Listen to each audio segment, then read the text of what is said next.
Hello YouTube family, કેમ છો? જય માતાજી. તો અત્યારે છે ને વાગી ગયા છે 4 અને આજ છે ને આપણે જવાનું છે 3 પાનના વડલે. એટલે આપણે છે ને સવારથી વ્લોગ શૂટ નહોતો કર્યો. મેં કીધું ત્યાં જશું પછી આપણે વિડીયો ઉતારશું. હા આવું રે. અને અહીંયા જે રહેતા હશે એને તો ઘણા ખરાએ જોયેલો જ હશે, પણ માર જેવું કોઈક હશે જ એને નહીં જોયો હોય.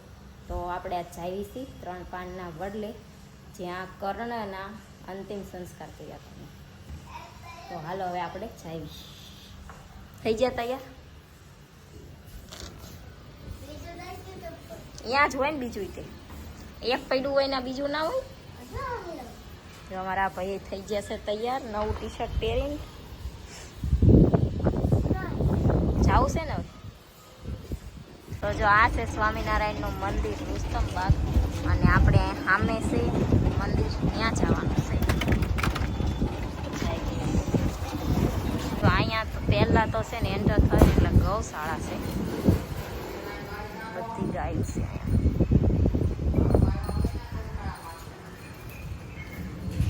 જયદીપ ને યતરાજ બે જાય છે આગળ. જયદીપ તો છે ને અહીંયા 2-3 વાર આવી ગયેલા છે, પણ હું ન થઈ, પહેલી વાર જ આવી.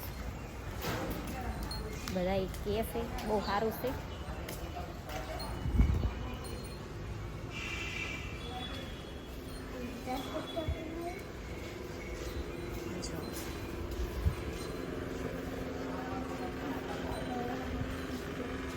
આ ચંદ્રગ્રહણ હતું તારનું લખેલું છે બધું.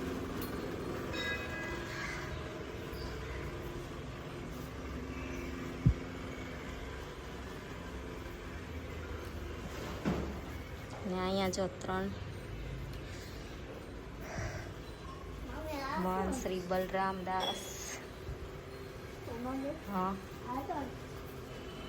એ નીચે નામ લખ્યું છે, રામાનંદ સ્વામી સદગુરુ, અને આ છે વાલ્મીકી ઋષિ.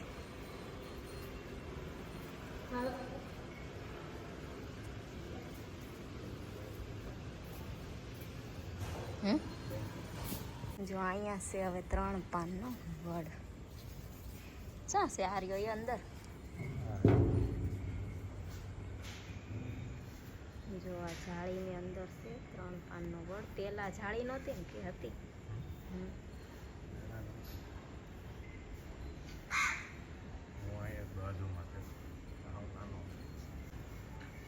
જો આમાં તમને ઉપર 3 પાન દેખાતા હશે. આમાં કહેશે કે 4થું પાન નથી આવતું, 3 પાન જ રહેશે એમ.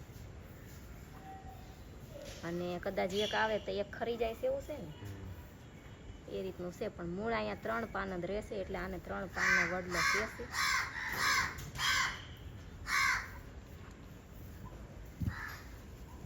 જો આ છે અહીંનો ઇતિહાસ. આ વાંચશું ને તો બહુ મોટું થઈ જશે, એટલે તમે છે ને જેને વાંચવો હોય એ વાંચી લેજો.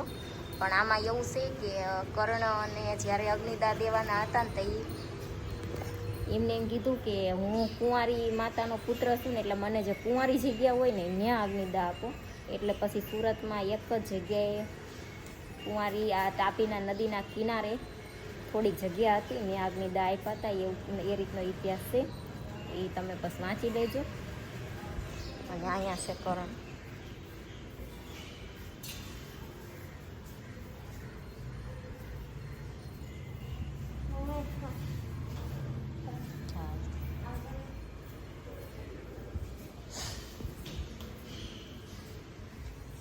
જો અહીંયા છે સૂર્યનારાયણ ભગવાન. જઈશું.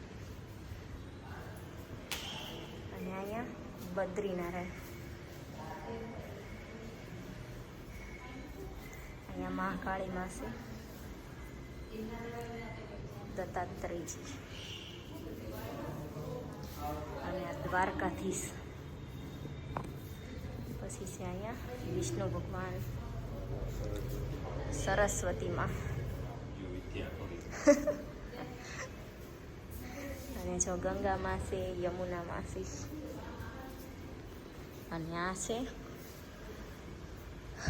બલભદ્ર, સુદામા અને જગન્નાથ ભગવાન. જો સપ્તશૃંગીજી અને કૃષ્ણ ભગવાન છે. અને આ છે ભવાની માં.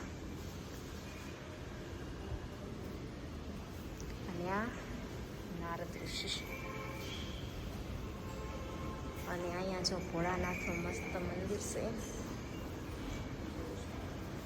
અને પાછળ જો ગૌશાળા છે.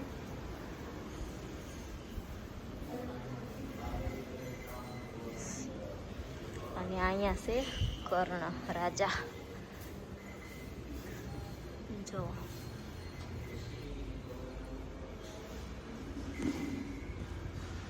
આ જો કર્ણને જ્યારે અંતિમ સંસ્કાર આપ્યા ત્યારનું છે. આ રાજા કર્ણ છે અને આ બધા ભગવાન ને માતાજીનું છે. જો આ છે હનુમાનજી મહારાજ. જો અહીં સ્વામિનારાયણનું મંદિર છે ને આપણે દર્શન કરવા જઈશું. જો મસ્ત મંદિર છે સ્વામિનારાયણનું. મંદિરમાં એન્ટર થતાં પહેલાં આ બાજુ હનુમાનજી છે, આ બાજુ ગણપતિ દાદા છે.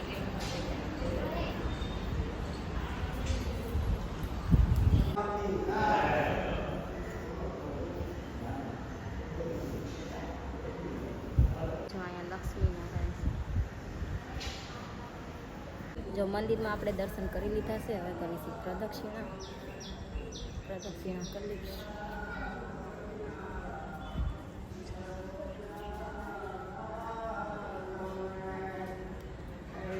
જો અહીંયા સામે ભોજનાલય છે અને આ સામે ટાપી છે. જો આપણે દર્શન કરી લીધા. હવે જઈશી. જયદીપને યતરાજ બે ચપ્પલ પહેરીને હાલતા થઈ જશે. હું પછી પ્રદક્ષિણા કરવા રહી તો એ હાલતા થયા છે. હવે આપણે ચપ્પલ પહેરીને જઈએ. જો આ અમારા ઘરે છે ને એક બીજી કોમલ આવી છે.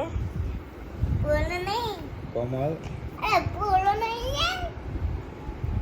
એકતા જ કઈ ગયો. તું શું કરે? તું ચા બનાય જા. જો અમાર ઘરે એક બીજી કોમલ આવી ગઈ છે. હવે અમિત બનાવી આવતો રહે. જો આજ છે શરદ પૂનમ એટલે આપણે છે ને દૂધ પૌવા કરવાના છે. તો દૂધ ગરમ કરવા મૂકી દીધું છે. કેમ કે રાતે કદાચ 12-12:30 ઊંધી જાગતા હોય તો ખાઈ લેવી, પણ ના જાગતા હોય તો સવાર ઊંધી દૂધ ને પૌવા એમને પડ્યા રહે તો થેલીનું દૂધ હોય એટલે બગડી જાય. તો મેં ગરમ કર્યા અને પછી આપણે દૂધ પૌવા પલાળી અને બહાર મૂકશું એટલે બગડે નહીં દૂધ. નહીં તો થેલીનું હોય એટલે કાંઈ નક્કી ના કહેવાય, બગડી જાય. તો પછી આપણે છે ને ગલેરીમાં મૂકી દઈશું. કેમ કે બહાર ધાબામાં તો પતરા છે એટલે કંઈ ચંદ્રનો પ્રકાશ આવે નહીં, મીંદડું આવે તો ખાઈ જાય. એટલે ગલેરીમાં કંઈ મીંદડી આવે નહીં અને ચંદ્રનો પ્રકાશ મસ્ત આવે એટલે આપણે છે ને પછી ગલેરીમાં મૂકી દઈશું. તો જો દૂધ ગરમ કરવા મૂક્યું છે અને પૌવા ધોઈને આપણે મૂક્યા છે પછી પલાળી દઈશું. તો જો આપણે છે ને ગલેરીમાં દૂધ અને પૌવા મૂકી દીધા છે. આમે જો વાદળામાં ચાંદા મામા છે એટલે દેખાતા નથી.